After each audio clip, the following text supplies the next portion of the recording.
ऐसा माना जाता है कि प्रभु श्री राम की रावण के ऊपर विजय प्राप्त करने के पश्चात ईश्वर की आराधना के लिए हनुमान हिमालय पर चले गए थे। वहां जाकर उन्होंने पर्वत शिलाओं पर अपने नाखून से रामायण की रचना की, जिसमें उन्होंने प्रभु श्री राम के कर्मों का उल्लेख किया था।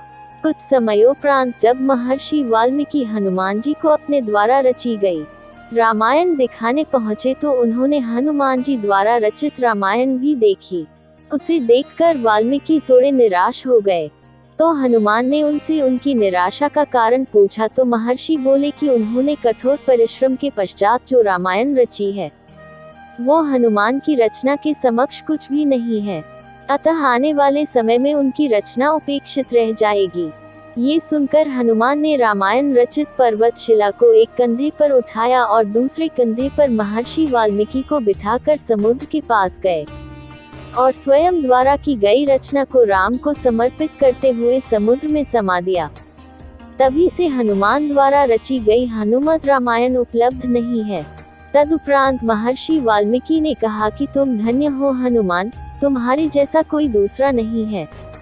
और साथ ही उन्होंने ये भी कहा कि वो हनुमान की महिमा का गुणगान करने के लिए एक जन्म और लेंगे।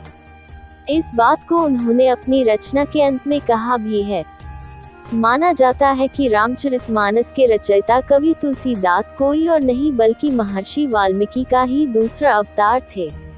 महाकवि तुलसीदास के समय में ही एक पटलिका को समुद्र के किनारे पाया गया, जिसे कि एक सार्वजनिक स्थल पर टांग दिया गया था ताकि विद्यार्थी उस भूलिपि को पढ़कर उसका अर्थ निकाल सकें। माना जाता है कि कालिदास ने उसका अर्थ निकाल लिया था और वो ये भी जान गए थे कि ये पटलिका कोई और नहीं बल्कि हनुमान द्वारा उनके पूर्व जन्म में रची गई हनुमत रामायण का ही एक अंश है, जो कि पर्वत शिला से निकलकर जल के साथ प्रवाहित होकर यहाँ तक आ गई है।